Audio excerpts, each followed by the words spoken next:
నిఘా TV news కు స్వాగతం. సోదరులందరికీ నమస్కారం.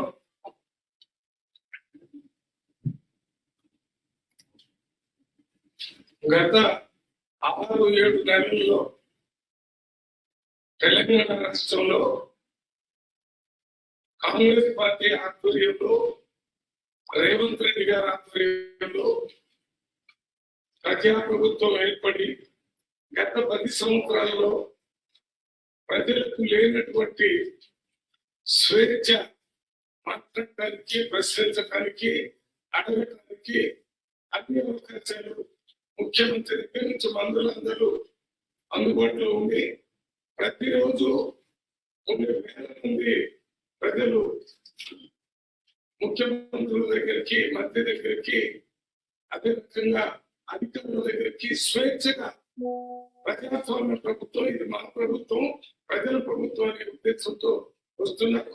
సెక్రటేరియట్ చూస్తే ఎన్నడూ లేనంత పెద్ద ఎత్తున ప్రజలు మంత్రుల దగ్గరికి, అధికారుల దగ్గరికి వచ్చి వారుకున్న సమస్యల పరిష్కారం కోసం రిప్రజెంటేషన్ ఇవ్వటమే కాకుండా వాటికి కావలసిన అనుకూలమైనటువంటి నిర్ణయాలు కూడా చేసుకుంటున్నారు. ఇది కాకుండా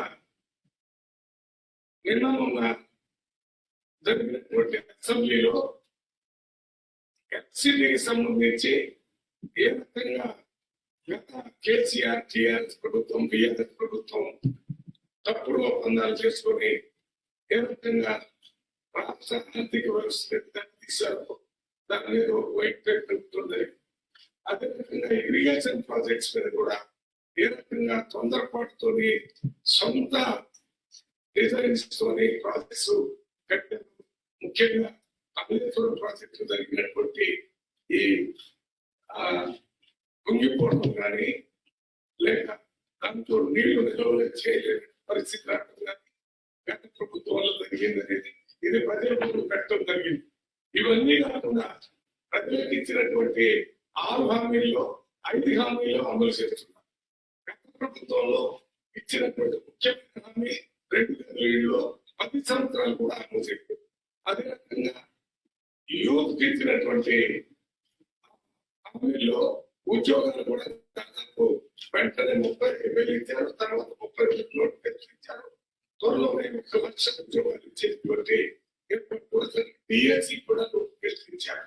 ఇవన్నీ ప్రజా ప్రభుత్వంలో జరుగుతుంటే ఇవాళ నిన్న మాజీ ఎమ్మెల్యే మల్కాసుమన్ గారు, మాజీ చైర్మన్ మైన్స్ కిషాన్ గారు ప్రెస్ మీట్ పెట్టి వారి సభ్యులు వారి కోసమే పనిచేస్తున్నారని స్టేట్మెంట్ ఇచ్చారు. ప్రజలు అయిపోతారు. ఎంపీ అయిన దగ్గర, సీఎం అయిన దగ్గర నుంచి ముఖ్యమంత్రి గారు 24 గంటల్లో దాదాపు 18 గంటలు పనిచేస్తూ రాష్ట్రంలో జిల్లాలు దూరం పెట్టుకొని అధికారులతో రివ్యూ చేస్తూ ప్రజల కోసం, ప్రజల ముఖ్యమంత్రిగా పనిచేస్తుంటే వారి అస్తిత్వం కోల్పోతున్నారనేటటువంటి దాంతోనే ఈ రకంగా రేవంత్ రెడ్డి గారు ఆయన కుటుంబం, వారి సభ్యుల కోసమే పనిచేస్తున్నారు. ముఖ్యంగా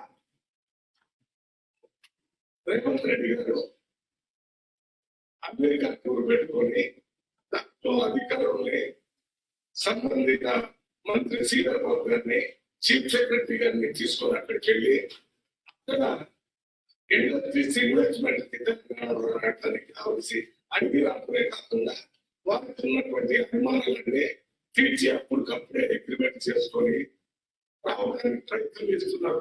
అందులో భాగంగా ఒక ఇండస్ట్రీ సంబంధించి జగదీశ్వర్ రెడ్డి గారు, ఆయన రేవంత్ రెడ్డి గారు తమ్ముడు గారిని, ఆయన ఇప్పుడు అమెరికా పోలేదు. అది రేవంత్ రెడ్డి గారు ఎంపీ కాకముందు, రేవంత్ రెడ్డి గారు ముఖ్యమంత్రి కాకముందు కూడా అమెరికాలోనే ఉన్నారు. అక్కడ ఇండస్ట్రీస్ కానీ వారి వ్యాపారం వారు చేసుకుంటున్నారు. వారి వ్యాపారం కానీ వారు చేసే పనులన్నీ ముఖ్యమంత్రికి సంబంధించినవి కాదు, అమెరికాలో చేస్తున్నారు. అక్కడ కంపెనీని వారు ఉన్నంత మాత్రం దానితో ఇక్కడ 1000 కోట్ల రూపాయలు ఇన్వెస్ట్మెంట్ చేస్తారంటే అదే చేస్తారని మాట్లాడుతున్నారు. అదే రకంగా ఇంకో తమ్ముడు ఏదో ఎక్కడ ఉన్నారని చెప్తున్నారు. ఆ ఇంకో తమ్ముడు కూడా కొడంగల్కి ఇన్ఛార్జ్ గా ఉన్నారు. అందువల్ల ఆ సమస్యలకు సంబంధించిన విషయాలన్నీ వారు ప్రజెంట్ చేస్తున్నారు. ఎవ్వరు కూడా ఏ తమ్ముడు కూడా రాజకీయంగా రేవంత్ రెడ్డి గారికి సపోర్ట్ చేయడం కోసం ఎంపీగా పోటీ చేసినప్పుడు అందరు తమ్ముళ్ళు రేవంత్ రెడ్డి గారి కోసం పనిచేశారు. ముఖ్యమంత్రిగా రాష్ట్రంలో రేవంత్ రెడ్డి గారు పిసిసిగా పనిచేసినప్పుడు రాష్ట్రంలో కాంగ్రెస్ ప్రభుత్వం రావడానికి అందరు సోదరులు పనిచేశారు. అంతేగాని కేసీఆర్ ప్రభుత్వం రాకముందు నా కుటుంబంలో ఎవరు కూడా అధికారంలో పాల్గొంచుకోవాలని చెప్పినటువంటి కేసీఆర్ కుటుంబంలో ఆయన సొంత కుమారుడిని అమెరికా నుంచి తీసుకొని వచ్చి రాష్ట్రంలో మంత్రిని చేశారు. ఆయన సొంత మేనల్ని అభిశ్రామం తీసుకొని వచ్చి మంత్రిని చేశారు. ఇంకొక కథని తీసుకొని వచ్చి ఎంపీ సీట్ ఇచ్చారు. ఇంకొక కథని తీసుకొని వచ్చి రాజ్యసభ ఎంపీ ఇచ్చారు.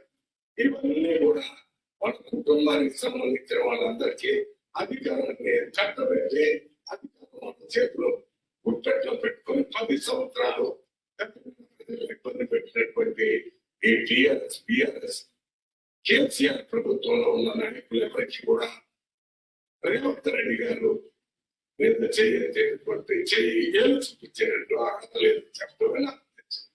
ఎందుకంటే అందులో తిరుపతి రెడ్డి ఎంతో కాలంగా రాజకీయం చేస్తున్నాం. మరి పిసిసి అధ్యక్షుడుగా ఉన్నప్పుడు ఆయనకి ఎమ్మెల్యే టికెట్ ఇవ్వలేదు. తిరుపతి రెడ్డి ఎంపీ చేయడానికి కూడా కూడా మహబూబ్నగర్ ఎంపీ టికెట్ ఆయనకి ఇవ్వకుండా వంశీగా ఇచ్చారు. అంతేకాకుండా ఇంకో సోదరుడు కొండలరెడ్డి గారు కూడా ఉన్నాడు. ఆయన కూడా రాజకీయంగా ఏ రకమైనటువంటి అవకాశంలో మరి రేవంత్ రెడ్డి గారు దేశ స్థానంలో పోటీ చేసిన కొండలరెడ్డి గారు కూడా కొండలరెడ్డి గారికి ఇవ్వలేదు రేవంత్ రెడ్డి తమ్ముడు.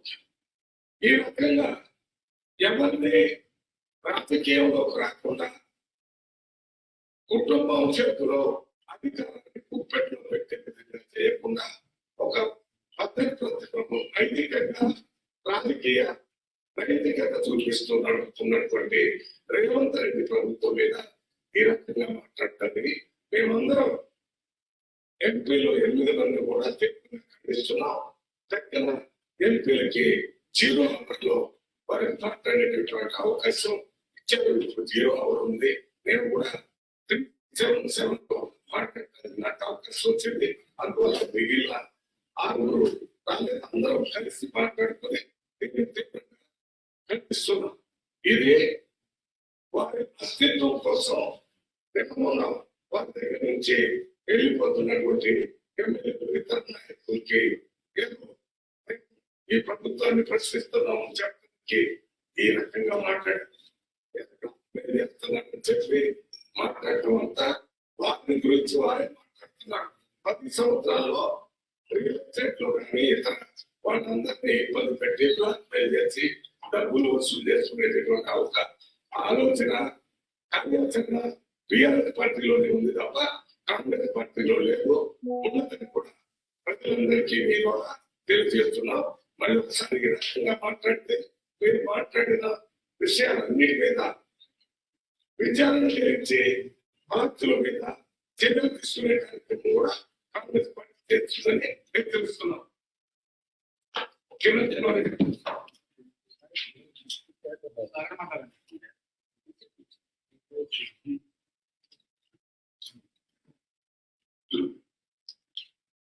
ముఖ్యంగా ఇప్పుడే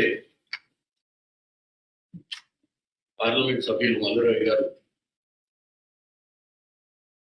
బీఆర్ఎస్ పార్టీ వైఖరి, ఇక్కడ బీఆర్ఎస్ పార్టీ కుటుంబ రాజకీయాల గురించి మాట్లాడితే కానీ నవ్వొస్తుంది.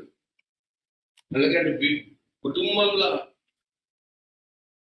తెలంగాణ వచ్చిన తర్వాత నిరుద్యోగులకు ఏం చేయలేదు కానీ వాళ్ళ ఇంట్లో మాత్రం ఉద్యోగాలు తెచ్చుకున్న విషయం మీ అందరికి తెలిసిందే. వాళ్ళ కుటుంబ సభ్యులను ఆఖరికి క్రియాశీలకంగా లేనటువంటి సంతోషరావును కూడా రాజ్యసభ పంపించి రోడ్లో ప్రజలలో నిలవడం.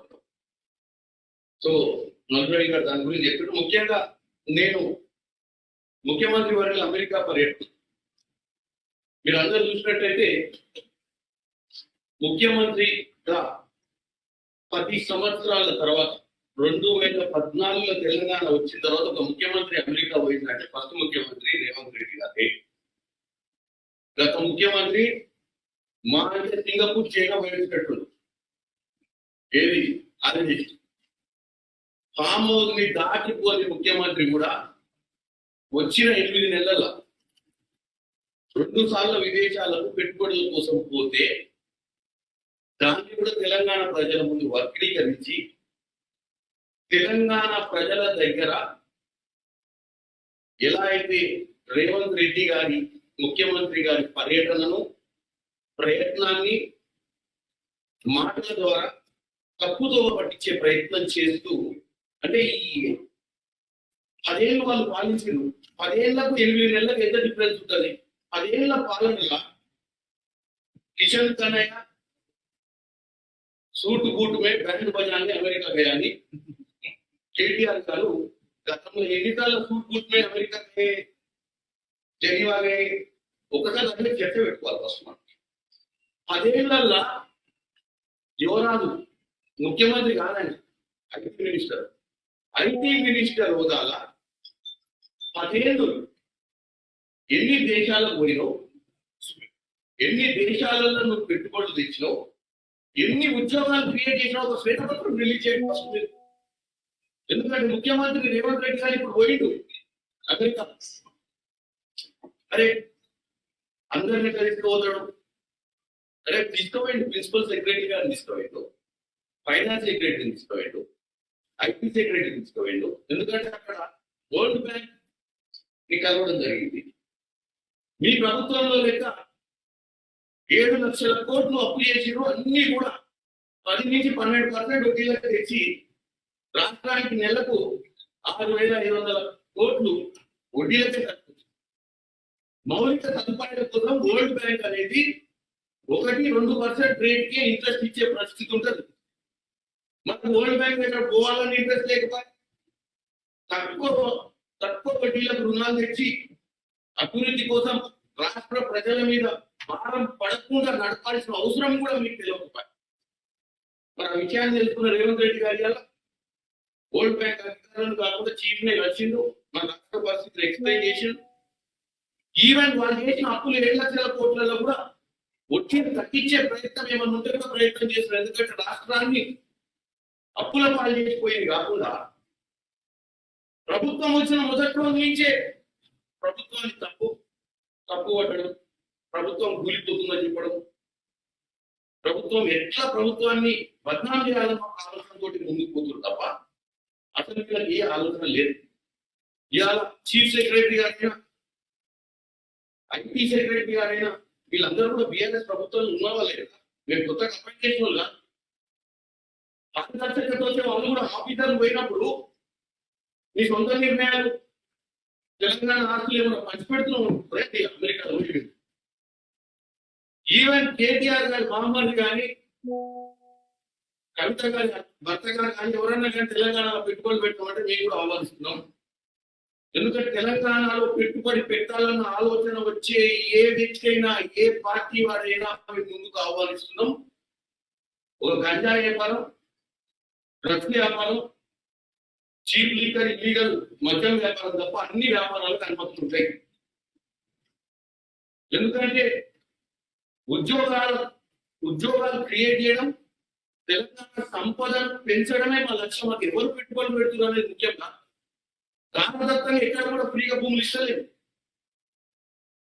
స్వచ్ఛ బయో అనే కంపెనీ 1000 కోట్లతో పెట్టుబడితో తెలంగాణకు వస్తాము 500 మందికి ఉద్యోగాలు వస్తాయి దీంతో మంచి జరుగుద్ది అంటే ఆ కంపెనీకి అవకాశం ఇచ్చింది తప్ప ఆ కంపెనీకి చర్చ జరిగింది. ఆ కంపెనీకి ఇంకా భూమి అలాంటి ఆ కంపెనీ పెట్టుబడి పెడతా అంటే ఫార్మల్ మీటింగ్ జరిగింది. దానికి కూడా వాళ్ళ దగ్గర కొంతమంది ఉంటారు 24 గంటలు 15 గంటలు నెల తప్పితే జీతం రాదు. ఏదైనా సోషల్ మీడియాలో పోస్ట్ పెట్టకపోతే బతుకు తెలియదు. ఎట్లా సోషల్ మీడియాలో పోస్ట్ పెట్టాలన్నా ఎక్కడ ఫోటోలు దొరుకుతాయా దేన్నైనా పట్టుకుందామా ఈ ఆలోచన తప్ప తెలంగాణ ప్రజలకు ఏం పరిస్థితి ఉన్నాయి గత 10 ఏళ్లలో మన జరిగిన పాలన ఏం జరిగింది మరి ఏది మనం చేస్తే బాగుంటుందని ఒక ఆలోచన కూడా లేదు. ఈ రోజు రేవంత్ రెడ్డి గారి పర్యటనలో ముఖ్యంగా మీ అందరు రోజు పేపర్లలో చూస్తూ దగ్గర ఫస్ట్ కాగ్నిజెంట్ సిఇఓ గారు రేవంత్ రెడ్డి గారు భేటీ.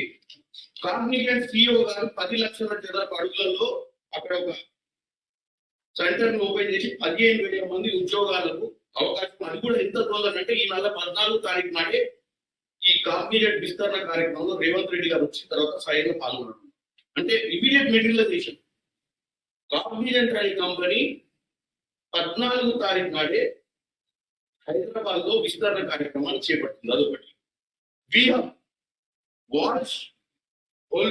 వాల్స్ కర్రా హోల్డింగ్స్ వాళ్ళు ఇప్పుడు ఇనీషియల్ గా రానున్న 5 ఏళ్ళు మన దగ్గర ఇన్వెస్ట్ చేస్తామంటారు. ఇనీషియల్ గా $5 మిలియన్ తోటి వాళ్ళు అక్కడ ఇక్కడికి వచ్చి స్టార్ట్అప్ కంపెనీలను ప్రోత్సహించే విధంగా 1000 కోట్ల దాకా పెట్టుబడులను పెంచే విధంగా ఒక ఉపాయంతో రావాలని ఆలోచన ఉంటే వాళ్ళు చర్చలు.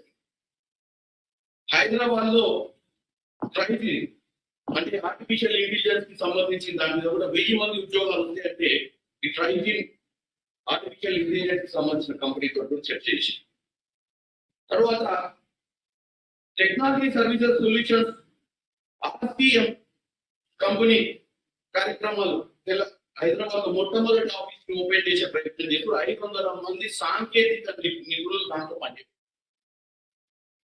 ఇక హెల్త్ కేర్ రంగానికి వస్తే SDI global capability centre Hyderabad లో ఏర్పాటు చేస్తామని చెప్పారు అమెరికాలో. ఇకపోతే తెలంగాణ 2G బయోటెక్నాలజీ దీనిదే నేను చెప్పింది ఇందాక ఇంధనాలు ఏది మన స్వచ్ఛపోయే డెఫినెట్ గా మనం ఏదైనా చేసినప్పుడు ఎవరైనా మన దగ్గర పెట్టి ఏదైనా మంచి చేస్తామో చర్చ చేయడం తప్పలేదు. ఎందుకంటే మాకు తెలియలేవు. అంటే మా సొంత కుటుంబ సభ్యులు తీసుకొచ్చి ఇక్కడ ఆస్తులు ఇస్తే ఎవరు అనుకుంటారా? చదువురాక మంచి జరుగుతున్న ఉద్దేశంలో వాళ్ళు ఎవరో కంపెనీలో ఇచ్చిర్రు. దాంట్లో ఎక్కడైనా మిస్టేక్స్ ఉన్నాయని బట్టి మిస్టేక్స్ ఉంటే డెఫినెట్ గా తెలంగాణ ప్రజలు బుద్ధి చెప్తారు.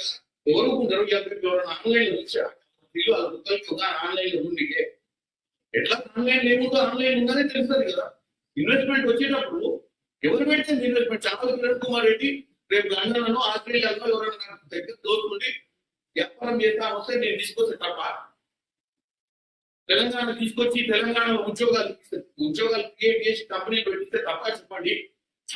సో ఇట్లా తెలంగాణకు సంబంధించి విమెన్ ఫార్మా 400 కోట్ల పెట్టుబడి పెట్టబోతుంది. అంటే ఇవన్నీ నేను చెప్పేది వెళ్ళాలి ఎత్తలేదు. ఏదైతే ప్రాక్టికల్ గా అక్కడ జరుగుతున్నటువంటి పరిస్థితులు ఏం జరుగుతున్నాయనే దాని మీదే చెప్తున్నాడు.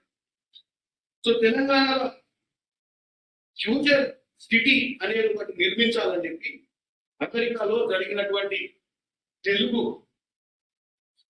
సంఘాల నాయకులతో చర్చలు చేసినప్పుడు మీరందరూ కూడా మీ ఇన్వెస్ట్మెంట్స్ అన్ని తెలంగాణకి తీసుకురావాలని ఆయన రిక్వెస్ట్ చేసి మీరు ఇన్వెస్ట్ చేయాలి. తెలంగాణలో హైదరాబాద్ కి మంచి భవిష్యత్తు ఉంది. ఒకప్పుడు జూబ్లీస్ బంజారాస్ లో వేరేప్పుడు ఇప్పుడు కూడా కొన్ని కొత్త ఏరియాస్ ఈస్ట్ సైడ్ ఇంకా వెస్ట్ సైడ్ బాగా డెవలప్ అయింది. ఈస్ట్ సైడ్ హైదరాబాద్ లో కూడా మంచి ఇన్వెస్ట్మెంట్ రావాలన్న ప్రోత్సాహ కార్యక్రమం కూడా అక్కడ చేస్తుంది.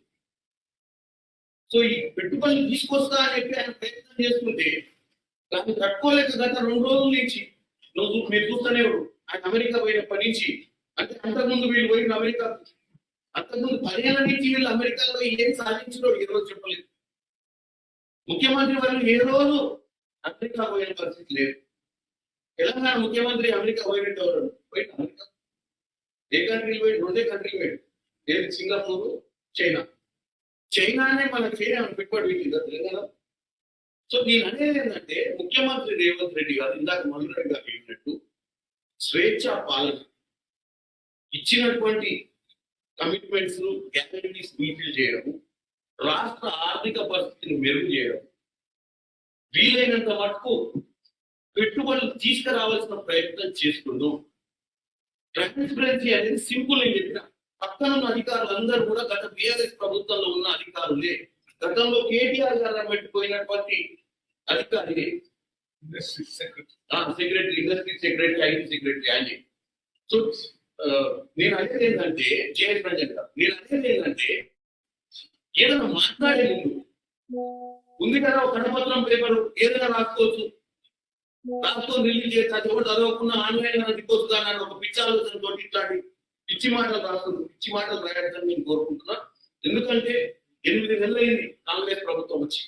8 నెలల రేవంత్ రెడ్డి గారు ముఖ్యమంత్రిగా మా మంత్రులు రాత్రి పగలు కష్టపడి తెలంగాణ ఉన్నటువంటి పరిస్థితులను మెరుగుపరిచే ప్రయత్నం, తెలంగాణలో పెట్టుబడి తీసుకొచ్చే ప్రయత్నం చేస్తూ తప్పుడు ప్రచారం చేయొద్దు.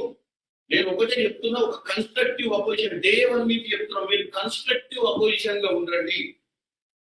మీరు అసెంబ్లీ వేదికగా కానీ ఎక్కడైనా తప్పులు చేసినప్పుడు తప్పుల్ని పట్టుకోండి తప్ప ఇనిషియల్ గా ఏం కాకముందే ముఖ్యంగా మీకున్నటువంటి ఆ పెంపుడు జాతులను దయచేసి సోషల్ మీడియా ద్వారా రాష్ట్రంలో జరుగుతున్నటువంటి కార్యక్రమాల మీద వాళ్ళకేదో జీతాలు ఇవ్వాలని వాళ్ళేదో విక్రయం చేస్తే వాళ్ళకు ఏదో జీతాలు పడతాయని ఆలోచనతో సోషల్ మీడియా దిగిపడతాయి పెట్టొద్దు. రెండోది, కొంతమంది ఎక్స్ ఎమ్మెల్యే ఇందాక మనరావు గారు చెప్పారు, ఎంత తొందరగా అంత తొందరగా పోయి ప్రెస్ మీట్ పెట్టాలి, భారత దగ్గర మంచి మాటలు సంపాదించాలి. చూసినావా మొత్తం బీఆర్ఎస్ పార్టీ ఎవరు తప్పు చేసలేదు, నేను తప్ప నేనే బీఆర్ఎస్ పార్టీకి పేటెంట్ నాకు యూనివర్సిటీలో చదువుకున్నప్పుడు తీసుకొచ్చి పెద్దగా చేసి కాబట్టి ఇప్పుడు దాన్ని ఆ విశ్వాసాన్ని చూపించాలని ఆవేశం పడిపోయి ఏదైనా సగం సగం ఇన్ఫర్మేషన్ చేతికి చిక్కగా డొల్లుకుండా పోయి ప్రెస్ మీట్లు పెట్టి తెలంగాణ ప్రజల్ని తప్పుదో పట్టి, ఎంత తెలంగాణ ప్రజలు తప్పుదో పట్టేంత అమాయకులు కూడా కాదు. వాళ్ళందరికీ తెలిసి ఏం జరుగుతుందో తెలవడమే కాకుండా ఏం జరగబోతుందో కూడా తెలుసు వాళ్ళకు. వీళ్ళు ఏదైనా ఢిల్లీకి వచ్చి 6 రోజులు ఏదో ఉన్నట్టు మనకి ఏం సంప్రదింపులు జరుపుతున్నారు బీజేపీ ప్రభుత్వంతో, అదేదో చేసుకొని సెట్ అయిపోతే బెటర్ వాళ్ళు. ఎందుకంటే జరుగుతున్నట్టే ఉంది. 5-10 రోజులు ఏం చేస్తారు, అడ్వకేట్ల తోటి వాళ్ళ చెల్లె బెయిల్ కోసం వస్తే వారం రోజులు చెప్తారు అడ్వకేట్ తోటి మాట్లాడడానికి. మన కూడా కేసు ఉంటే అడ్వకేట్ దగ్గర 8 గంటలు కూర్చుంటాము, కూర్చుంటే అడ్వకేట్ దగ్గర 1 గంట కూర్చుంటాము. ఏమైతుంది ఫ్యూచర్ బెయిల్ వస్తుందా బెయిల్ రాదా ఏముంది సెక్షన్ చూసుకొని పోతారు తప్ప 5 రోజుల నుండి ఏమవుతుందా అని చెప్తున్నారు. ఇదే అదే నేనేమంటున్నా, నేను నాకు కూడా వచ్చాను. కానీ రాజకీయాలలో ఏం జరుగుతుంది అక్కడ ఇప్పుడు ఎట్టి పరిస్థితుల్లో కాంగ్రెస్ వచ్చేటువంటి ఇప్పుడు అది ఏం జరుగుతుంది శూన్యం. నిన్నమన్నా బీజేపీ అధ్యక్షుడు కిషన్ రెడ్డి గారు అసలు కాంగ్రెస్ పథకాలు నడతలు అంటే కళ్ళు దొక్కినాయండి. 10,000 ఆల్రెడీ 6,500 మొదటి రోజే డిస్బర్స్మెంట్ అయింది. ఏది రైతు రుణమాఫీ ఇప్పుడు 1,50,000 అయింది. దాంట్లో కొన్ని క్లాస్ ఉన్నాయి, చిన్న చిన్న మిస్టేక్స్ కరెక్షన్ చేస్తున్నాం, ప్రతి ఒక్కరికి వచ్చే విధంగా చేస్తాం. 31,000 కోట్లు ఇవ్వాలనేది పట్టుదలతో ఉన్నాం, 31,000 కోట్ల రూపాయలు ఇవ్వాలనేది పట్టుదలతో ఉన్నాం. 100% ఇస్తాము. అరే ఒక్క రూపాయి కనపడతలేదా? ఆన్లైన్ లో జనాలకు పైసలు వస్తలేవా? ఎన్ని వేల మందికి వచ్చింది రైతులకు తెలియదా? ఏం మాట్లాడతాడు? ఇక్కడి నుంచి పోయి అక్కడ పోయి స్పీడ్ పెట్టేసి తెలంగాణ ప్రభుత్వం సరిగా పనిచేస్తలేదు, తెలంగాణలో ఏం లేదని చెప్తారు. నేను ఒక్కటే చెప్తున్నా, ఈరోజు ఇటు బీజేపీ కానీ బీఆర్ఎస్ కానీ ఇటు పార్లమెంట్ లో కానీ ఇటు అసెంబ్లీలో కానీ మంచి ఇక్కడ రూలింగ్ ఇక్కడ మేము కూడా ప్రతిపక్షంలో ఉన్నాం. ప్రతిపక్షంలో ఉండి వాస్తవాలు మాట్లాడుకోవాలి. ప్రతిపక్షంలో ఉండి తప్పిదాలు జరిగినప్పుడు తప్పిదాలను ఎన్నికి చూపించాలి తప్ప నోరుకు వచ్చినట్టు జరుగుతున్నాయి జరగనట్టు అసలు ఏం జరుగుతలేదన్నట్టు మాట్లాడితే అది కిషన్ రెడ్డి గారిపైన తప్పు, అది కేటీఆర్ గారిపైన తప్పు, అది వాళ్ళ దగ్గర ఉన్న బాలగా సుమన్ పైన తప్పు, వాళ్ళ కింద సోషల్ మీడియాలో పనిచేసి ఇంకెవరికైనా తప్పే. నేను అనేది ఏంటంటే క్లారిటీ ఉండమని తెలియజేస్తున్నా. ముఖ్యమంత్రి రేవంత్ గారి నాడు తిరిగి భారతదేశానికి సౌత్ కొరియా ప్రభుత్వం వచ్చిన తర్వాత వాస్తవంగా ఎన్ని కంపెనీలు మనం వితిన్ 2 months రివ్యూ చేద్దాం. దానికంటే ముందు నేను ముఖ్యంగా మరొకసారి అడుగుతున్నా, గత 10 సంవత్సరాల్లో సూటు కూటు మే కిషన్ కన్నయ్య ఎన్నిసార్లు విదేశాలకు వెళ్ళి ఎన్ని డబ్బులు తెచ్చిందో మాత్రం 100% ఇవ్వాలా, శ్వేతపత్రం రిలీజ్ చేయాలి. ఎందుకంటే ఎన్ని టూర్లు పోయింది మొత్తం 2014 నుంచి 2024 దాకా కేటీఆర్ గారు అక్కడే ముఖ్యమంత్రి అనుకొని కుటుంబ పాలనకు సంబంధించిన ఒక కొడుకుగా ముఖ్యమంత్రి తరఫున ఒక ఐటీ మినిస్టర్ గా పోయి ఎన్ని పెట్టుబడులు తెలంగాణకు తెచ్చిండు అనేది మాత్రం చెప్పాలి ఫస్ట్. ఎందుకంటే పక్క వాళ్ళ మీద వేలు చూపించినప్పుడు 8 నెలల ప్రభుత్వం మీద మీరు ఏళ్ళు చూపించినప్పుడు 10 ఏళ్ళ మీ ప్రభుత్వం మీద అడగడం మరి ఇంత దౌర్భాగ్య పరిస్థితులు ఎందుకున్నాం? ఓటు బ్యాంక్ అధికారాన్ని కలిపితే కూడా మీకు దౌర్లాట చేస్తున్నట్టే మీకున్న విఘ్నతకు నేను వదిలేస్తున్నాను తెలియజేస్తూ ఇప్పుడు అన్నా ఇప్పుడు ఎంపీ గారు సురేష్ రెడ్డి గారు కూడా కొంచెం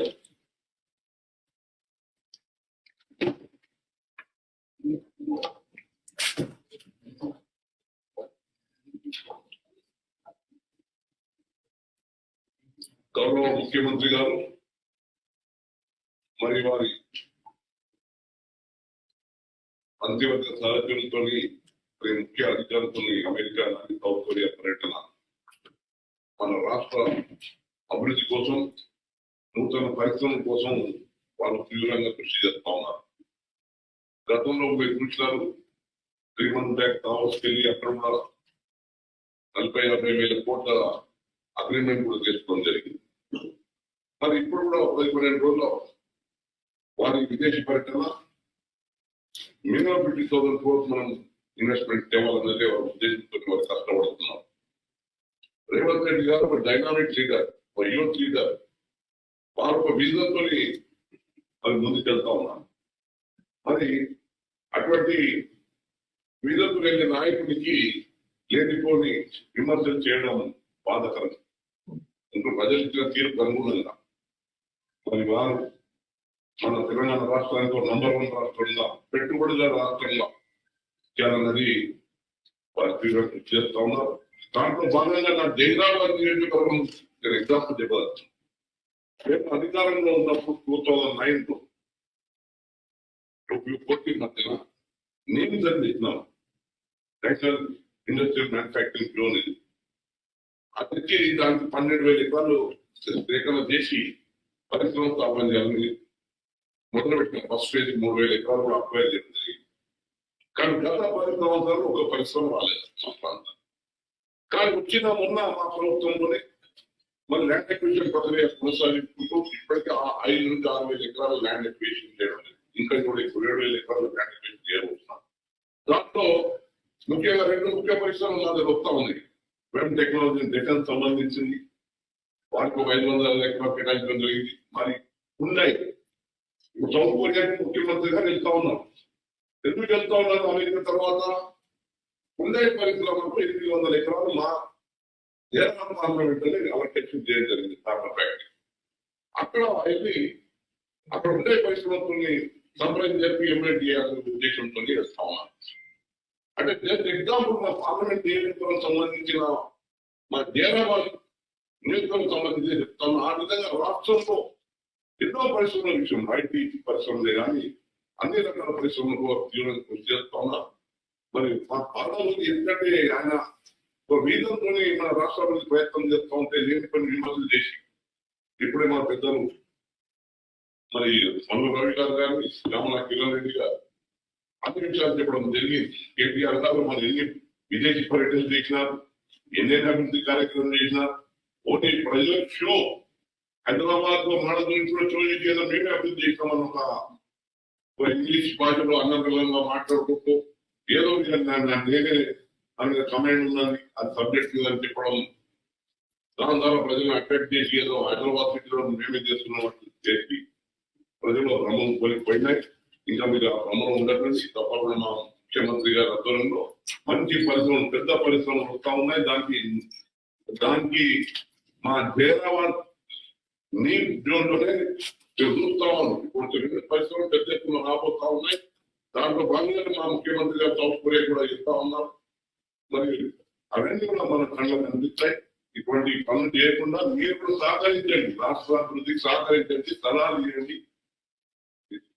మరి తెలంగాణ కోసం మేము ఆనాడు పోరాటం చేయడం జరిగింది. తెలంగాణ ఎందుకు చేసినాం? నేను ఎంపీగా నాకు 15th లోక్సభలో తెలంగాణ పోరాటంలో భాగంగా మరి మంచి మా తెలంగాణ రాష్ట్రంలో అన్ని విధాల అభివృద్ధి ఉండాలని కార్యక్రమాలు చేసినాం. మరి అభివృద్ధికి ఇప్పుడు గత 10 సంవత్సరాలు కుటుంబ పాలన తీసుకుని మీరే బాగుపడ్డారు. కానీ ఇప్పుడు మేము తెలంగాణ పునర్నిర్మాణానికి మా ముఖ్యమంత్రి గారు కృషి చేస్తూ ఉన్నారు. దాన్ని సహకరించవలసిందిగా ముఖ్యంగా టీఆర్ఎస్ నాయకులకు కానీ ఇంకా బీజేపీ నాయకులకు కానీ విజ్ఞప్తి చేస్తాం. ధన్యవాదాలు. Thank you.